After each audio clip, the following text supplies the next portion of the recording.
Welcome to Arunodaya channel. Sai ಸುತೇರವರ ಅನುಬಂಧದ ಕಾರಂಜಿ ಎಪಿಸೋಡ್ 9ಕ್ಕೆ ಸ್ವಾಗತ. ಮನೆ ಜವಾಬ್ದಾರಿ ನಿಮ್ಮ ತಂದೆದು. ನೀವು ಯಾಕೆ ಮನೆಗೆ ಹಣ ಕೊಡ್ತೀರಾ? ಬೇರೆ ಹೋಗ್ಬಿಟ್ರೆ ಈ ಸಮಸ್ಯೆಯೇ ತಪ್ಪುತ್ತೆ. ನಮ್ಮಿಬ್ಬರ ಅನ್ನಕ್ಕೆ ಎಷ್ಟು ಖರ್ಚಾತಿತ್ತು? ಈ ಮಾತುಗಳನ್ನು ಆಡಿದ ದಿನ ಅವಳ ಕೆನ್ನೆಗೆ ಅಪ್ಪಳಿಸಿದ ದಿನ. ಗಂಡನ ಸಂಪೂರ್ಣ ಸಂಪಾದನೆ ತಾನೊಬ್ಬಳಿಗೆ ಎಂದು ಅವಳು ಅರಿತಿದ್ದಳು. ಅದನ್ನು ಬಿಡಿಸಲು ಕೈಗೆ ಕೊರಡು ತೆಗೆದುಕೊಳ್ಳಲು ಕೂಡ ನರಹರಿಸಿದ್ದನಿದ್ದ.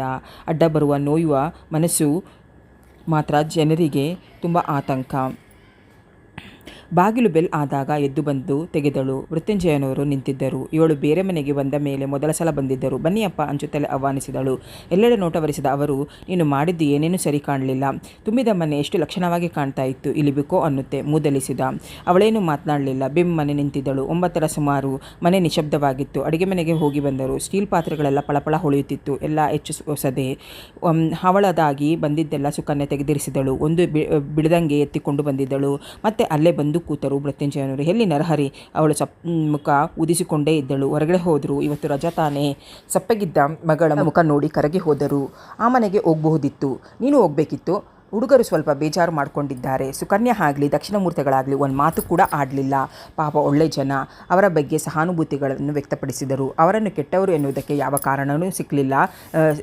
ಸುಕನ್ಯೆ ನಳಿನಿಗೂ ಕೂಡ. ಅವೆಲ್ಲ ಬಿಡಿ, ಇಲ್ಲಲ್ಲಾದರೂ ಹಾಲು ತಂದುಕೊಡಿ ಎಂದಳು. ಅವೆಲ್ಲ ಏನೂ ಬೇಡ, ಮನೆಗೆ ಹೋಗೋಣ ಬಾ ಅಂತ ಕರೆದರು. ಅವಳಿಗೂ ಅದೇ ಬೇಕಾಗಿದ್ದು. ನಳಿನಿನು ಮತ್ತು ಮೃತ್ಯುಂಜಯನವರು ಎದ್ದು ಅವರ ಮನೆಗೆ ಹೋದರು. ನಡೆದಬಹುದಾದ ಹಾದಿಯೇ. ಆದರೆ ಮೃತ್ಯುಂಜಯರು ಬೇಡವೆಂದರು. ಮನೆಯ ಮುಂದೆ ಆಟೋದಿಂದ ಇಳಿದಾಗ ಅವಳಿಗೆ ಪ್ರಾಣ ಸಂಕಟ. ಅಪ್ಪನೇ ಪರ್ಸ್ ತರಲಿಲ್ಲ ಅಂತ ಹೇಳಿದಳು. ಮೃತ್ಯುಂಜಯವರೇ ಚಿಲ್ಲರೆ ಕೊಟ್ಟು ಬಂದರು. ಫ್ಲಾಸ್ಕ್ನಲ್ಲಿದ್ದ ಕಾಫಿಯನ್ನು ಲೋಟಕ್ಕೆ ಬಗ್ಗಿಸಿ ಮಗಳಿಗೆ ಕೊಟ್ಟರು. ಉಳಿದ ಫ್ಲಾಸ್ಕ್ನಲ್ಲಿ ಕಾಫಿಯನ್ನು ಅಂದಾಜು ಮಾಡಿದರು. ಯಾರಾದರೂ ಲೆಕ್ಕಾಚಾರವಾಗಿ ಬದಲಾಯಿಸಿಯಾರು. ಆದರೆ ನಮ್ಮ ಮಾಲಿನಿ ಮಾತ್ರ ಲೆಕ್ಕ ತಪ್ಪಲ್ಲ. ಹಳತೆ ಮಾಡಿ ಹಾಕ್ದಂಗೆ ಫ್ಲಾಸ್ಕ್ಗೆ ಕಾಫಿ ಹಾಕಿ ಇಡ್ತಾಳೆ. ನೋವಿನ ನಿಟ್ಟಿಸಿರು ಚೆಲ್ಲಿದರು. ಅದನ್ನು ನಳಿನಿಯ ಮನಕ್ಕೆ ಹೋಗಲಿಲ್ಲ. ಕಾಫಿ ಕುಡಿದು ಮುಗಿಸಿ ಸ್ನಾನಕ್ಕೆ ಹೋದಳು. ಆರಾಮೆನಿಸಿತು ಅವಳಿಗೆ. ಮೃತ್ಯುಂಜಯ ಅವರು ಒಂದಿಷ್ಟು ಉಪ್ಪಿಟ್ಟು ಮಾಡಿದರು. ತಿಂದು ಸುಧಾರಿಸ್ಕೋ. ಈಗಲೂ ಏನೂ ಕೈ ಮೀರಿ ಹೋಗಿಲ್ಲ. ಬೇರೆ ಮನೆ ಸುದ್ದಿ ಬೇಡ. ಹೋಗಿ ಆ ಮನೆ ಸೇರ್ಕೊಂಡ್ಬಿಡು ಅಂದರು. ಅವಳಿದ್ದ ಗುಂಗೆಯೇ ಬೇರೆ ಆಗಿತ್ತು. ಇವತ್ತು ಇಡೀ ದಿನದ ಅಡುಗೆಯ ಇಲ್ಲವೆಂದರೆ ಎಷ್ಟು ಉಳಿತಾಯಿತೆಂದು ಅವಳು ಯೋಚಿಸುತ್ತಿದ್ದಳು. 1 ಲೀಟರ್ ಹಾಲಿನಿಂದ ₹7.50 ತರಕಾರಿ, ಅಕ್ಕಿ, ಬೇಳೆ ಮನದಲ್ಲೇ ಕೂಡಿ ಕಳೆದು ಒಂದು ರೌಂಡ್ ಫಿಗರ್ ಮಾಡಿಕೊಂಡಳು. ಹಿಮಾಲಯ ಏರಲು ಹೊರಟ ಪರ್ವತಾರೋಹಿ ಹಿಮವನ್ನು ಕಂಡ ಕೂಡಲೇ ಏರಿಯೇ ಬಿಟ್ಟೆ ಎಂದು ಸಂತಸಪಟ್ಟಿತ್ತಂತೆ. ತಟ್ಟೆ ಇಟ್ಟು ಬಂದವಳು, ಬೇರೆ ಕಾಫಿ ಮಾಡ್ಕೊಂಡು ಬರ್ತೀನಿ. ಹೊರಟವಳನ್ನು ತಡೆದರು. ಹಾಲನ್ನು ಫ್ರಿಜ್ನಲ್ಲಿ ಬೀಗ ಹಾಕಿಕೊಂಡು ಹೋಗಿದ್ದಾಳೆ ಎಂದವರು ವ್ಯಥವಾಗಿ ಅರ್ಥವಾಗದವಳಂತೆ ನಿಂತಳು. ಮೊದಲಿಂದ ಮಾಲಿನಿಯಲ್ಲ. ಈಗ ನಿನ್ನ ಮದುವೆ ಸಂದರ್ಭದಲ್ಲಿ ಗಲಾಟೆ ಮಾಡಿ ಮನೆಯನ್ನು ತನ್ನ ಹೆಸರಿಗೆ ಬಳಸಿಕೊಂಡಿದ್ದಾಳೆ. ಇನ್ನು ಕೈಯಲ್ಲಿನ ಕಾಸು ಮದುವೆ ಮತ್ತು ನೀವುಗಳು ಬಂದಾಗ ಹೋದಾಗ ಖರ್ಚಾಗಿ ಹೋಗಿತ್ತು. ಈಗ ಈ ಅಪ್ಪ ಬರಿಗೈದಾಸ. ಪ್ರತಿಯೊಂದಕ್ಕೂ ಕಂಡೀಷನ್, ಲೆಕ್ಕಾಚಾರ. ಈ ರೀತಿಯಾಗಿ ಹೋಗಿದ್ದೆ ನನ್ನ ಬದುಕು. ಮನೆಯಲ್ಲಿ ಏನೊಂದುಕೊಂಡರು. ದೊಪ್ಪೆಂದು ಸೋಫಾ ಮೇಲೆ ಕುಕ್ಕರಿಸಿದಳು. ಮಾಲಿನಿ ಅವಳು ತಿಳಿದುಕೊಂಡಂತಲ್ಲ ಅಂತ ಅಂದುಕೊಂಡಳು. ಸರಿಯಾದ ವಯಸ್ಸಿನಲ್ಲಿ ಅವಳಿಗೆ ಮದುವೆಯಾಗಿ ಒಂದು ಮಗು ಆಗಿದ್ದರೆ ತಾಯ್ತನ ಅವಳಲ್ಲಿ ಕಠಿಣ ಕರಗಿಸ್ತಾ ಇತ್ತೋ ಏನೋ ಸ್ವಲ್ಪ ಮಟ್ಟಿಗಾದರೂ. ಮುಖ ಹಿಂಡಿದ್ದರು ಮೃತ್ಯುಂಜಯನವರು. ಸುಮ್ಮನೆ ಕೂತೇ ಇದ್ದಳು. ಕಲ್ಲಾಗಿ ವಿಗ್ರಹವಾಗಿ ಮಂಜಿನ ಪರ್ವತವಾಗಿ. ಅಡುಗೆ ಮಾಡ್ತೀನಿ ಎದ್ದು ಹೋದಳು. ಬಾಗಿಲಿಗೆ ಬಂದು ಇಣುಕಿ ನೋಡಿದರು ಮೃತ್ಯುಂಜಯ. ಏನಾದ್ರು ತರಕಾರಿ ತರ್ತೀನಿ. ಅವಳು ಫ್ರಿಡ್ಜ್ ಬೀಗ ಹಾಕಿಕೊಂಡು ಹೋಗಿದ್ದಾಳೆ. ದಾರಿಯಲ್ಲಿ ಸಿಕ್ಕ ನರಹರಿ ಫ್ರೆಂಡ್ ಸ್ಕೂಟರ್ ನಿಲ್ಲಿಸಿ ಹೇಳಿದ. ಎಲ್ಲಿ ನರಹರಿ? ತಬ್ಬಿಬ್ಬಾಯಿತು ಅವರಿಗೆ. ಮನೆಯಲ್ಲಿರ್ತಾನೆ. ಅವನ ನೊಂದ ಮುಖ ನೋಡಿದವನು ಸ್ಕೂಟರ್ ಹತ್ತಿದ. ನಿಕೃಷ್ಟತೆ ಜಿಗುಪ್ಸೆ ಇದ್ದಂತೆ ಕಂಡಿತು ಅವನ ನೋಟದಲ್ಲಿ. ಚಲಿಸಿ ಹೋದರು ಅಥವಾ ಭ್ರಮೆಯೇ ಎಂದು ಚಿಂತಿಸಿದರು ಕೆಲವು ಕ್ಷಣ. ಬನ್ನಿ, ಮದುವೆ ಅನ್ನೋದು ಇಬ್ಬರ ನಡುವಿನದಲ್ಲ, ಎರಡು ಮನೆಗಳ ಸಂಬಂಧ, 2 ಮನೆತನಗಳ ಬೆಸುಗೆ. ಈ ಮನೆಯಲ್ಲಿ ನಿಮಗೆ ಸಂಕೋಚವೇ ಬೇಡ. ನಿಮ್ಮ ಸ್ವಂತದ್ದು ಅಂದುಕೊಳ್ಳಿ. ಮೊದಲ ದಿನ ಇಂಥ ಮಾತುಗಳನ್ನಾಡಿದರು ಬೀಗರ ಮನೆಯವರು. ಅದನ್ನು ಮರೆಯಲು ಹೇಗೆ ಸಾಧ್ಯ? ಕೆಲಸ ಮರೆತವರಂತೆ ಹತ್ತಿರದಲ್ಲಿದ್ದ ಪಾರ್ಕಲ್ಲಿ ಹೋಗಿ ಕೂತುಬಿಟ್ಟರು. 3 ಹೊತ್ತು ಮನೆಗೆ ಬಂದರೆ ಅವ್ವ ಅಮ್ಮನ ಹಿಂದೆ ಓಡಾಡ್ತಾನೆ. ಪ್ರತಿಯೊಂದಕ್ಕೂ ಅವಳೇ ಬೇಕು. ಇವನ ಕಾಟ ಸ್ವಲ್ಪ ಕಡಿಮೆ ಆಗಲಿ ಅಂತಲೇ ಬೇಗ ಮದುವೆ ಮಾಡ್ತಾ ಇರೋದು ಎಂದು ಮಗನ ಬಗ್ಗೆ ಹೇಳಿಕೊಂಡು ನಕ್ಕರು. ತಾಯಿ ಮಗನ ನಡುವಿನ ಅನ್ಯೋನ್ಯತೆ ಆ ಮಟ್ಟದ್ದು. ಕರುಣಿನ ಬಳ್ಳಿನಿಂದ ಬೆಸೆದುಕೊಂಡಿದ್ದು, ಎದೆ ಹಾಲಿನಿಂದ ಬೆಳೆದಿದ್ದು, ಹುಟ್ಟಿದ ಮಗುವಿಗೆ ಪ್ರೀತಿಯ ದರ್ಶನ ತಾಯಿಯಿಂದಲೇ. ಮೃತ್ಯುಂಜಯವರ ಕಣ್ಣಲ್ಲಿ ನೀರಾಡಿತು. ಒಂದು ನಿಶ್ಚಲ ಸ್ಥಿತಿಯಲ್ಲಿ ಎಷ್ಟು ಹೊತ್ತು ಕೂತಿ ಕುಳಿತಿದ್ದರು. ಕ್ಷಣಗಳು ನಿಮಿಷಗಳಾಗಿ ಗಂಟೆಗಳಾಗಿ ಹುರುಳಿ ಹೋಯಿತು. ಮಧ್ಯಾಹ್ನ ಬಿಸಿಲು ಅವರನ್ನೇನೂ ಮಾಡದಿದ್ದರೂ ಸಂಜೆಯ ಚಳಿ ಅವರನ್ನು ಎಚ್ಚರಿಸಿತು. ಇದ್ದ ಬ್ಯಾಸ್ಕೆಟನ್ನು ಮರೆತು ಕೂಡ ಮನೆಗೆ ಬಂದರು. ಹೊರಗೆ ನೀರು ಹಾಕಿ ಕೆಲಸದವಳಿಂದ ತೊಳಿಸುತ್ತಿದ್ದ ಮಾಲಿನಿ ಎಲ್ಲಿ ಹೋಗಿದ್ರಿ ಕೇಳಿದಳು. ಅವರಿಗೆ ಉತ್ತರಿಸಬೇಕೆನಿಸಿಲ್ಲ. ಸುಮ್ಮನೆ ಒಳಗೆ ಹೋಗಿ ಕೂತರು. ನಳಿಯನ್ನೇನು ಹುಡುಕಾಡಿದರು. ಅದಕ್ಕೆ ಮಾಲಿನಿಯೇ ಉತ್ತರ ಕೊಟ್ಟಳು. ಅವಳ ಮನೆಗೆ ಹೋದ್ಲು. ನನ್ನ ಹಾಗೆ ಒಂಟಿ ಅಲ್ವಲ್ಲ, ಖರ್ಚು ಮಾಡೋಕೆ ಅವಳಿಗೆ ತಾಳಿ ಕಟ್ಟಿದ ಗಂಡ ಇದ್ದಾನೆ, ವ್ಯಂಗ್ಯವಾಗಿ ಅಂದಳು.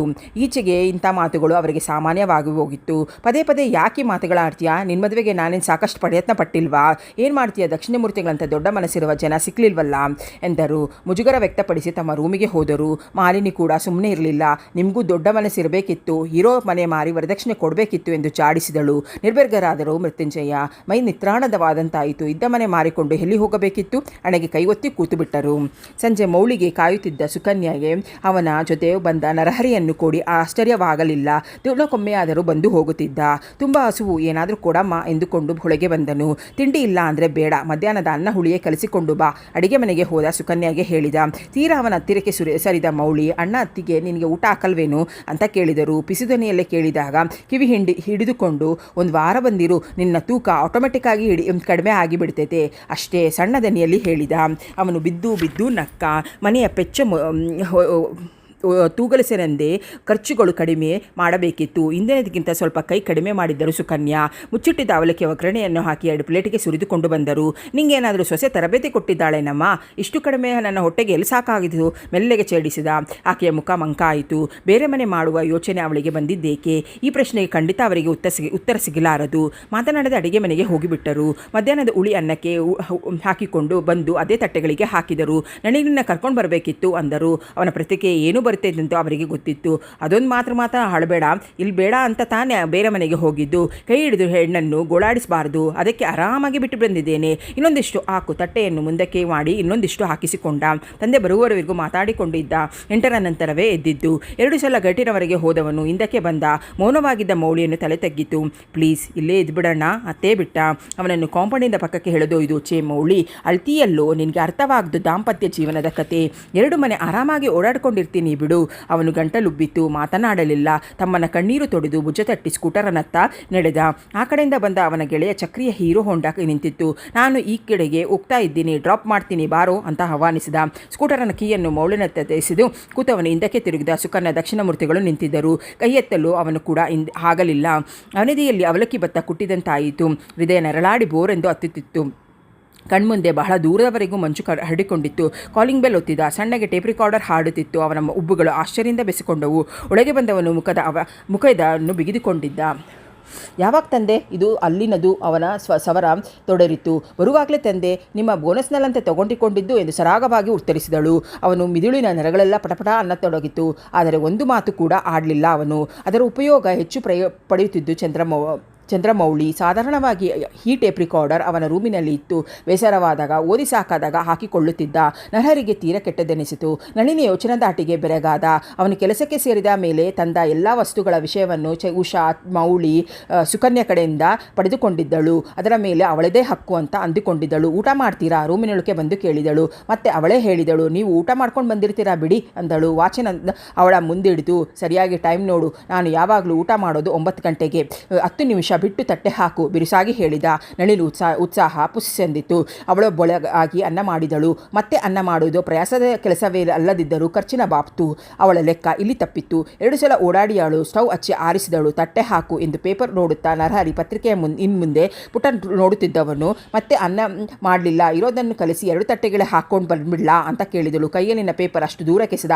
ಅರೆ ಹುಟ್ಟ ವನವಾಸಗಳೆಲ್ಲ ನನಗೆ ಬೇಡ, ತಟ್ಟೆ ಹಾಕು ಬಡಿಸು ರೇಗಿದ. ಅನ್ನ ಉಳಿ ತಂದಿಟ್ಟು ನಿಂತಳು. ಸ್ವಲ್ಪ ಅಡ್ಜಸ್ಟ್ ಮಾಡಿಕೊಂಡ್ರೆ ಇಬ್ಬರಿಗೂ ಆಗಿತ್ತು. ಕನ್ವಿನ್ಸ್ ಮಾಡಲು ನೋಡಿದಳು. ಒಣಗಿದ ತುಟಿಯ ಮೇಲೆ ನಾಲಿಗೆ ಆಡಿಸುತ್ತಾ ಪಾತ್ರೆಯನ್ನು ನೋಡಿದ. ಇಬ್ಬರಿಗೇನು ಊರು ಸಂತರ್ಪಣೆ ಕೂಡ ಮಾಡಬಹುದು ಎಂದ. ಮೂದಲಿಸಿಯ ಅನ್ನ ಪೂರ್ತಿಯನ್ನು ತಟ್ಟೆಗೆ ಸುರಿದುಕೊಂಡ. ಬಹಳ ನಿಧಾನವಾಗಿ ಊಟ ಮಾಡಿ ಪಾತ್ರೆಗಳನ್ನು ತೆಗೆದಿಟ್ಟು ಕೋಣೆಗೆ ಬಂದ. ನಳಿನಿ 2 ಲೋಟ ನೀರು ಕುಡಿದು ಬಂದಾಗ ಸಂಕಟಪಟ್ಟ. ಅದು ಬಹಳ ಹೊತ್ತು ನಿಲ್ಲಲಿಲ್ಲ. ಅಪರೂಪಕ್ಕೆ ಒಂದು ದಿನ ಯಾರಾದರೂ ಮದುವೆಗೆಂದು ಸುಕನ್ಯಾ ಹೋಗಿದ್ದರೂ ಕೂಡ 1 ಸಲ ಬಡಿಸಿದ ನಳಿನಿ ಹೊರಗೆ ಬಂದಿರಲಿಲ್ಲ. ಮಜ್ಜಿಗೆಗೆ ಅನ್ನ ಬಡಿಸಮ್ಮ ದಕ್ಷಿಣಮೂರ್ತಿಗಳೇ ಕೇಳಿ ಹಾಕಿಸಿಕೊಂಡಿದ್ದರು. ಇವನಿಗೆ ಬಡಿಸಿದವಳ ಮೌಳಿ ಉಷಾ ಅತ್ತ ನೋಡದೆ ಒಳಕ್ಕೆ ಹೋಗಿದ್ದಳು. ಆ ಕ್ಷಣದಲ್ಲಿ ಸಜ್ಜನಿಕೆ, ಸಹನೆ, ತಾಳ್ಮೆ ಅನ್ನೋ ಪದಗಳನ್ನು ಮರೆತಿದ್ದರೆ ಖಂಡಿತ ಕೊಂದು ಬಿಡುತ್ತಿದ್ದ ಅಂತ ರೋಷ ಬಂದಿತ್ತು ಅವನಿಗೆ. ಇಂಥದ್ದು ಲೆಕ್ಕವಿಲ್ಲದಷ್ಟು. ಅವನು ಪಹರೆಯಾಗಬೇಕಾದ ಸಂದರ್ಭ ಬಂದಾಗ ಬೇರೆ ಮನೆ ಮಾಡುವುದು ಸರಿ ಎಂದು ತೀರ್ಮಾನಕ್ಕೆ ಬಂದಿದ್ದ. ಅವನೇನು ಆರಾಮಾಗಿ ಮಲಗಿದ್ದ. ಬಂದವಳನ್ನು ಹತ್ತಿರ ಕೆಳೆದುಕೊಂಡು, ನಳಿನಿ, ನಮ್ಮ ಮದುವೆಯಾಗಿ ವರ್ಷವೇನು ಇನ್ನು 6 ತಿಂಗಳು ಕೂಡ ಆಗಲಿಲ್ಲ. ನನಗೆ ನಿನ್ನ ಜೊತೆ 60 ವರ್ಷ ಕಳೆದಷ್ಟು ಬೇಸರವಾಗಿ ಬಿಟ್ಟಿದೆ. ನಳಿನಿ ಸರಿಯಾಗಿ ಕೂತು ಅವನನ್ನೇ ನೋಡಿದಳು. ನೋಟದಲ್ಲಿದ್ದಿದ್ದು ವಿರಕ್ತಿ ಭಾವನೆ. ಎದ್ದು ಹೋಗಿ ಕಿಟಕಿ ಬಳಿಯಲ್ಲಿ ನಿಂತಳು. ಸ್ಕೂಟರಲ್ಲಿ ಕೇಳಿದಳು, ಅಲ್ಲೇ ಬಿಟ್ಟು ಬಂದೆ. ನೇತು ಹಾಕಿದ ಶರ್ಟಿನ ಜೇಬಿನೊಳಗೆ ಕೈ ಇಟ್ಟ. ಸಿಗರೇಟ್ ಪ್ಯಾಕ್ ಪಂಕಿ ಪೊಟ್ನ ತೆಗೆದುಕೊಂಡ. ನಿಂಗೆ ಯಾಕೆ ಡಿಸ್ಟರ್ಬ್, ಮಲ್ಕೋ. ಲೈಟ್ ಹಾರಿಸಿ ರೂಮಿನ ಬಾಗಿಲ ಮುಂದೆ ಕೆಳೆದುಕೊಂಡು ಬಂದ. ಸಂಬಂಧಗಳ ಬಗ್ಗೆ ಒಂದು ರೀತಿಯ ಭ್ರಮರಸ ಅವನಿಗೆ. ಎಷ್ಟೋ ಸಲ ಅವನಿಗೆ ನೆನಪಿತ್ತು, ಅವನಮ್ಮ ಹಾಲು ಕುಡಿಯಲು ದಕ್ಷಿಣಮೂರ್ತಿಗಳಿಗೆ ಹೇಳಿದಾಗ ನಿರಾಕರಿಸುತ್ತಿದ್ದರು. ಪುಷ್ಕಳವಾಗಿ ಊಟ ಮಾಡಿದ್ದೇನೆ, ನನಗೇನು ಅಗತ್ಯವಿಲ್ಲ, ನರಹರಿಗೆ ಕೊಡೋಗು ಅಂತ. ನೆನಪಿಗೆ ಬಂದಾಗ ಅವನ ಕಣ್ಣಲ್ಲಿ ನೀರಂಚಾಯಿತು. ಅಲ್ಲಿ ಇಲ್ಲಿ ಉಳಿಸಿಟ್ಟ ಹಣವನ್ನು ಒಮ್ಮೊಮ್ಮೆ ಅವನಮ್ಮ ಅವನ ಕೈಯಲ್ಲಿಡುತ್ತಿದ್ದರು. ಜೇಬು ಪೂರ್ತಿ ಖಾಲಿ ಮಾಡ್ಕೊಂಡಿದ್ದೀಯಾ? ಸ್ಕೂಟರ್ ತೆಗೆದು ಹೋಗ್ತೀಯಾ? ಒಂದು 50 ಬೇಡವೇ ನಿಮಗೆ ಅಂತ ಹೇಳ್ತಿದ್ರು. ತಿಂತಿದ್ದೆಲ್ಲ ಬಾಯಿಗೆ ಬಂದಂತಾಯಿತು. ಬಚ್ಚಲಲ್ಲಿ ಹೋಗಿ ಎಲ್ಲ ಕಕ್ಕಿಕೊಂಡ. ಒಂದೊಂದೇ ಸಿಗರೆಟನ್ನು ಹಚ್ಚಿ ಬೂದಿ ಮಾಡಿದ. ಅವನಿಗೆ ಪ್ಯಾಕೆಟ್ ಖಾಲಿ ಆದ ನಂತರವೇ ಅವನು ಕೋಣೆಯೊಳಗೆ ಬಂದಿದ್ದು. ಎಚ್ಚರವಾಗಿದ್ದಾಳೆಂದು ಅವನಿಗೂ ಗೊತ್ತು. ತನ್ನ ಪಾಡಿಗೆ ತಾನು ಮಲಗಿದ. ಬೆಳಗ್ಗೆ ಅವನಿಗೆ ಎಚ್ಚರವಾದಾಗ 8ರ ಸುಮಾರು ಮೃತ್ಯುಂಜಯರ ದನಿ ಕೇಳಿಸಿತ್ತು. ಉದಿಕೆಯನ್ನು ಪಕ್ಕಕ್ಕೆ ತಳ್ಳಿ ಎದ್ದು ಬಂದ. ಬೆಳಿಗ್ಗೆ ನಡೆಯೋದು ಒಳ್ಳೆದಂತ ನಾನೇ ಹಾಲು ತಗೊಂಡು ಬಂದೆ ಹೇಳಿದರು. ಬರೀ ನಸುನಕ್ಕ. ಬಾತ್ರೂಮ್ಗೆ ಹೋದ. ಮಾಲಿನಿಯನ ಸ್ವಭಾವ, ಅಲ್ಲಿ ಮೃತ್ಯುಂಜಯನ ಸ್ಥಿತಿ ಪೂರ್ಣ ಗೊತ್ತಿಲ್ಲದಿದ್ದರೂ ಅಲ್ಪ ಸ್ವಲ್ಪ ಗೊತ್ತಿತ್ತು. ಈ ವಯಸ್ಸಿನಲ್ಲಿ ಅವರಿಗೆ ಸಿಗಬೇಕಾದ ತುಂಬು ಪ್ರೀತಿ ಗೌರವ ಎಲ್ಲೂ ಸಿಗುತ್ತಿರಲಿಲ್ಲ. ಸ್ನಾನ ಮುಗಿಸಿ ಹೊರಗೆ ಬಂದಾಗಲೂ ಅವರಿಗೆ ಕಾಫಿ ಕೊಟ್ಟ ಚಾಹೆ ಇರಲಿಲ್ಲ. ಒದ್ದೆ ತಲೆನೋರಿಸದೆ ಅಡಿಗೆ ಮನೆಗೆ ಹೋದ. ಕುಕ್ಕರ್ ಇರುತ್ತಿದ್ದವಳನ್ನು ಓರೆ ನೋಟ ನೋಡಿದ. ಕಾಫಿ ಕೊಟ್ಯಾ ಕೇಳಿದ. ಬಿರುಸಾಗಿತ್ತು ಅವನ ಧ್ವನಿ. ಕುಡಿದೇ ಬಂದಿರ್ತಾರೆ ಬಿಡಿ ಅಂದಳು ನಳಿನಿ. ಸ್ಟವ್ ಮೇಲಿಟ್ಟಿದ್ದ ಕುಕ್ಕರ್ ಇಳಿಸಿ ನೋಡಿದ. ಶುಭಳ ಮದುವೆಯಲ್ಲಿ ಉಡುಗೊರೆಯಾಗಿ ಬಂದಿದ್ದ ಅವಳ ಗೆಳತಿಯರಿಂದ ಒಂದು ತರಹ ನೋಡಿದ. ಅವಳತ್ತ ಅರಿತವಳಂತೆ ನುಡಿದಳು. ಮೊನ್ನೆ ಶುಭ ಬಂದಾಗ ತಂದು ಕೊಟ್ಲು. ಒಂದು ಕುಕ್ಕರ್ ಅವಳ ಹತ್ರ ಇದೆಯಂತೆ, ಅದಕ್ಕೆ ನಿಮ್ಗಿರ್ಲಿ ಅಂತ ಕೊಟ್ಟೋದ್ಲು. ಅವನ ಕಣ್ಣುಗಳು ಕಾದ ಸಲಾಕೆಯಂತೆ ಇದ್ದವು. ಇವನ ಮದುವೆಯಲ್ಲಿ ಬಂದಿದ್ದ ಅತ್ಯಂತ ಚಂದವಾಗಿದ್ದ ಟ್ರೇಸ್ ಸೆಟ್ಟನ್ನು ಮಾತ್ರ ಸುಕನ್ಯಾ ಉಪಯೋಗಿಸುತ್ತಿದ್ದರು. ಅದು ಇದು ಕೊಡಲು ಮಾತ್ರ ಉಪಯೋಗಿಸುತ್ತಿದ್ದರು. ಮನೆ ಶಿಫ್ಟ್ ಮಾಡುವ ಹಿಂದಿನ ದಿನ ಅದನ್ನು ತೆಗೆದಿಟ್ಟಾಗ ಕಣ್ಣಲ್ಲಿಯೇ ಸುಮ್ಮನಿರುವಂತೆ ಆಜ್ಞಾಪಿಸಿದರು. ತಗೊಳ್ಳಿ ಬಿಡು ಹರಿ, ನೀನು ಸುಮ್ಮನೆ ಇಂಥ ಸಣ್ಣ ಪುಟ್ಟದಕ್ಕೆಲ್ಲ ಮನಸ್ಸು ಕೆಡಿಸ್ಕೋಬೇಡ. ಸಣ್ಣ ಪುಟ್ಟ ವಯಸ್ಸಿನಲ್ಲಿ ಇಂಥ ಆಸೆಗಳು ಇರೋದೇನೆ ಅಂದಿದ್ದರು ಅವರಮ್ಮ. ಯಾಕೆ ತಗೊಂಡೆ? ಅವಳಿಗೆ ಮದುವೆಯಾದ ಮೊಸದೆ. ನೀನು ಅವರೇಕಾಯಿ ಮಾರಿಕೊಂಡಾಗ ಸಿಕ್ಕಿದ್ದು ಚಿಲ್ಲರೆ. ಅವಳು ಮಾರಿಕೊಂಡಿದ್ರೆ 1000ದಷ್ಟು ಹಣ ಸಿಕ್ಕಿರೋದು. 1000ಗಳು ಕೂಡ ಸಂಬಂಧಗಳ ಮಧ್ಯೆ ಎಳೆದಾಡೋ ಚಿಲ್ಲರೆ ಹಣವಲ್ಲ ಎಂದಳು. ಮುಖಕ್ಕೆ ಬೊಂಬು ಅಪ್ಪಳಿಸಿದಂತಾಯಿತು ಅವಳಿಗೆ. ಅವನೇ ಕಾಫಿ ಬೆರೆಸಿಕೊಂಡು ಬಂದು ಮೃತ್ಯುಂಜಯವರ ಮುಂದಿಟ್ಟ. ಕುಡಿದು ಸ್ನಾನ ಮಾಡ್ಕೊಳ್ಳಿ, ನೀರು ಕಾದಿದೆ. ತಲೆಯಾಡಿಸಿದ ರೂಮಿಗೆ ಹೋದ. ಪೂರ್ತಿ ಲೋಟ ಕಾಫಿ ಕುಡಿತಿದ್ದ ಮಾಲಿನಿ ಈಗ ಅರ್ಧಕ್ಕೆ ಇಳಿಸಿದಳು. ಒಂದು ದಿನ ಸಕ್ಕರೆ ಕಡಿಮೆ ಆದರೆ 2 ದಿನ ಹಾಲೇ ಇರ್ತಿರಲಿಲ್ಲ. 3ನೇ ದಿನ ಕಾಫಿ ಪುಡಿಯ ವಾಸನೆ ಇಲ್ಲದೆ ಇರ್ತಿತ್ತು. ನಿಸ್ಸಹಾಯಕತೆ ಕಣ್ಣೀರು ಅದರಲ್ಲಿ ಸೇರಿ ತೀರಾ ಕಹಿ ಎನಿಸುತ್ತಿತ್ತು. ಕಾಫಿ ಏನು ಜೀವನವೇ ಬೇಡವೆನಿಸುತ್ತಿತ್ತು. ಕ್ರಾಫ್ ತಿದ್ದಿ ತೀಡಿ ಹೊರಗೆ ಬಂದವನು ತಾನೇ ಬಾತ್ರೂಮ್ಗೆ ಹೋಗಿ ನೀರು ತೋಡಿಟ್ಟುಕೊಂಡು ಬಂದ. ನೀರು ರೆಡಿ ಇದೆ, ಹೋಗಿ ಸ್ನಾನ ಮಾಡಿ. ಪೇಪರ್ ಕೈಗೆತ್ತಿಕೊಂಡಾಗ ಬಾಗಿಲಾಚೆ ಒಬ್ಬ ಯುವಕ ಕಾಣಿಸಿಕೊಂಡ. ಪೇಪರ್ನವರು ಸಾರ್, ನನ್ನ ಏಜೆನ್ಸಿ ಇಷ್ಟು ಮ್ಯಾಗ್ಝಿನ್ ಬರುತ್ತೆ, ನಿಮಗೆ ಯಾವುದು ಬೇಕೋ ಹೇಳಿ. ಪೇಪರ್ ಜೊತೆ 2 ಕನ್ನಡ 1 ಇಂಗ್ಲಿಷ್ ಮ್ಯಾಗ್ಝಿನ್ ತರಿಸುತ್ತಿದ್ದರು. ಕೆಲವೊಮ್ಮೆ ಖರ್ಚು ಅಧಿಕವೆನಿಸಿದಾಗ ಮೌಳಿ ಉಷಾವನ್ನು ಒಂದೊಂದು ಸಲಹೆ ನೀಡುತ್ತಿದ್ದರು. ಅಣ್ಣ, 1 ಪತ್ರಿಕೆ ಪೇಪರ್ ಸಾಕು. ನರಹರ ಸಲಹೆ ಸಾಕು ಉಷಾ. ಮೌಳಿ ದನಿ ಜೊತೆಗೂಡುತ್ತಿತ್ತು. ಯಾಕ್ರಪ್ಪ ನಿಲ್ಲಿಸೋದು? ಕೇಳಿದಾಗ ಮೂವರದು ಒಮ್ಮತವಾಗಿರಲಿಲ್ಲ. ಒಳ್ಳೆ ಧಾರಾವಾಹಿ ಬರುತ್ತೆ 1 ಪತ್ರಿಕೆಯಲ್ಲಿ ಬಗ್ಗೆ ಉಷಾ ಮೆಚ್ಚುಗೆಯಾದರೆ, ಸ್ಪೋರ್ಟ್ಸ್ ವಿಷಯ ಇರುತ್ತೆ. ಇನ್ನೊಂದು ಪತ್ರಿಕೆಯ ಬಗ್ಗೆ ಮೌಳಿಯ ಮೆಚ್ಚುಗೆ. ವರ್ಲ್ಡ್ ವೈಡ್ ನ್ಯೂಸ್ ಸಿಗುತ್ತೆ. ನನಗೆ ಅದರಲ್ಲೂ ಬರೋ ಕಾರ್ಟೂನ್ಗಳು ತುಂಬ ಇಷ್ಟ. ಇಂಗ್ಲಿಷ್ ಪತ್ರಿಕೆ ನಿಲ್ಲಿಸೋದು ಬೇಡ ಅಂತಿದ್ರು. ಎಲ್ಲ ಇರಲಿ, ಅಕ್ಕಿ ಬೇಳೆ ಜಾಸ್ತಿ ಆಯಿತು ಅಂತ ಊಟ ಮಾಡೋದು ಬಿಡ್ತೀವ? ಬೌದ್ಧಿಕ ಬಡತನ ಇದ್ದಿದ್ದೆ. ಎಲ್ಲ ಇರಲಿ, ಹೋಗು, ಅಡ್ಜಸ್ಟ್ ಮಾಡ್ಕೊಂಡ್ರಾಯ್ತು ಅಂತ ಹೇಳುತ್ತಿದ್ದರು ದಕ್ಷಿಣಮೂರ್ತಿಗಳು. ಅಲ್ಲಿ ಏನೋ ಅನಿಸಿದ ತಂದೆ ಈಗ ಬಹಳ ದೊಡ್ಡ ವ್ಯಕ್ತಿಯಾದರು. ಅಭಿಮಾನದಿಂದ ಅವನದೇ ಭಾರವಾಯಿತು. 1 ನಿಮಿಷ ಅಡಿಗೆ ಮನೆಗೆ ಹೋದ. ಮೊಸರು ಬಗ್ಗಿಸುತ್ತಿದ್ದ ಅವಳನ್ನು ಕೇಳಿದ. ಯಾವ ಮ್ಯಾಗ್ಝಿನ್ ತರಿಸೋಣ? ಇಲ್ಲಿ ನಿನಗೆ ಬಿಡ್ತೀನಿ. ಮನೆಯಲ್ಲಿರೋಳು ನೀನೇ ತಾನೇ. ಓದು, ಮನಸ್ಸಿನಲ್ಲಿ ಸ್ವಲ್ಪ ವಿಶಾಲವಾಗಿರುತ್ತದೆ. ನಿನ್ನ ಸಹಕಾರ ಸಿಕ್ಕರೆ, ಅದರ ಉಪಯೋಗ ಪಡೆದುಕೊಂಡರೆ. ಪಾತ್ರೆಯಿಂದ ತಲೆತ್ತಿ ನೋಟ ಹರಿಸಿದಳು. ಯಾವುದೂ ಬೇಡ, ಹೇಗೋ ನೀವು ಹೋಗಿಯೇ ಹೋಗ್ತೀರಾ, ಅಲ್ಲೇ ಓದಿ. ಅನಾವಶ್ಯಕ ಖರ್ಚುಗಳನ್ನು ನಾನು ಇಷ್ಟಪಡೋಲ್ಲ. ಅಧಿಕಾರದನ್ನೇ ಹೇಳಿದಾಗ ಭುಜದ ಮೇಲೆ ಮೆಲ್ಲಗೆ ತಟ್ಟಿ, ನನಗೂ ಇಲ್ಲಿ ಬೆಲೆ ಇದೆ. ಕಡ್ಕರಿಸಿಕೊಂಡು ನೋಡಿದ. 2 ಮ್ಯಾಗ್ಝಿನ್ಗೆ ಹೇಳಿ ಪೇಪರ್ ಹಿಡಿದು ಕೂತ. ತೃಪ್ತಿಯಿಂದ ಸ್ನಾನ ಮಾಡಿ ಬಂದರು ಮೃತ್ಯುಂಜಯನು. ಸ್ನಾನ ಮಾಡ್ತಾನೆ, ಊಟ ಮಾಡ್ತಾನೆ ಓದ್ತಾನೆ ಮನುಷ್ಯ. ಆದರೆ ಎಲ್ಲದರಲ್ಲಿಯೂ ಎಲ್ಲರಿಗೂ ತೃಪ್ತಿ ಸಿಗೋಲ್ಲ. ಸಂತೃಪ್ತಿ ಭಾಳ ಕೆಲವರು ಪಾಲಿಗೇನೆ. ಮನಸ್ಸಿಗೆ ಬಂದು ಮಾತುಗಳನ್ನು ಹಾಡಿಯೇ ಬಿಟ್ಟರು. ನೀವು ಹೇಳಿದ್ದು ಸರಿ. ಕೆಲವರಿಗೆ ಅನಿವಾರ್ಯ ಕರ್ಮ, ಮತ್ತು ಕೆಲವರು ಅನಿವಾರ್ಯ ಅಂದ್ಕೊಂಡು ಅನುಭವಿಸುತ್ತಾರೆ. ಅದು ಅವರವರ ಕರ್ಮ. ಲೋಕದ ರೀತಿ ಬಗ್ಗೆ ಆಡಿ ನಳಿನಿಗೆ ತಗುಲಲೆಂದು ಕಟುಕಿದ. ಆಗ ಅವಳ ತಲೆಯಲ್ಲಿದ್ದಿದ್ದು ಬೇರೆ. ತೀರಾ ಖರ್ಚು ಕಡಿಮೆ ಮಾಡಿ ಅರ್ಧದಷ್ಟು ಹಣ ಉಳಿಸಿಬೇಕೆಂದು ಅವಳ ಅಭಿಪ್ರಾಯವಾಯಿತು. ಅವಳ ತಂದೆ ಹಾಲು ತಂದು ಕೊಟ್ಟಿದ್ದು ಸಂತೋಷವೇ, ಆದರೆ ಕಾಫಿ ಜೊತೆ ಸ್ನಾನಾನಂತರ ಈಗ ಊಟಕ್ಕೆ ನಿಂತಿದ್ದು ಅವಳಿಗೆ ಅಸಮಾಧಾನವೇ. ಪಾತ್ರೆಗಳ ಸದ್ದು ಮಾಡಿಕೊಂಡೇ ಅಡಿಗೆ ಮುಗಿಸಿದಳು. ಮಧ್ಯೆ 2 ಸಲ ಹೇಳಿದಳು, ಅಪ್ಪ ಅಕ್ಕ ನಿನಗೋಸ್ಕರ ಕಾಯ್ತಾ ಇರ್ತಾರೇನೋ ಎಂದು. ಅವಳ ಅಂತರಾಳದ ಅರಿಯದ ಮೃತ್ಯುಂಜಯ ಇಲ್ಲಿಗೆ ಬರೋ ವಿಷಯ ಹೇಳಿ ಬಂದಿದ್ದೇನೆ ಮಾಮೂಲಾಗೆ ಅಂದರು. 3ನೇ ಸಲ ಹೇಳಿದಾಗ ಅವನಿಗೆ ಸಹಿಸಲಾಗಿಲ್ಲ. ಆದರೂ ತಾಳ್ಮೆ ಕಳೆದುಕೊಳ್ಳಲಿ, ಅಲ್ಲಿ ತಾನೇ ಹೋಗೋದೇನು ಮಾಡ್ತಾರೆ, ಮನೆಯಲ್ಲಿ ಒಬ್ಬಳೇ ಇಲ್ಲೇ ಇರಲಿ ಬಿಡು ಎಂದವ. ಮೃತ್ಯುಂಜಯನತ್ತ ತಿರುಗಿ, ಅಲ್ಲೂ ಮಾಲಿನಿ ಕೆಲಸಕ್ಕೆ ಹೋದ್ಮೇಲೆ ನೀವು ಒಬ್ಬಂಟಿಯಾಗಿರ್ತಾರೆ, ನಾನು ಬಂದಮೇಲೆ ಮನೆಗೆ ಕರ್ಕೊಂಡು ಹೋಗಿ ಬಿಡ್ತೀನಿ ಒತ್ತಾಯಪೂರ್ವಕವಾಗಿ ಹೇಳಿದ.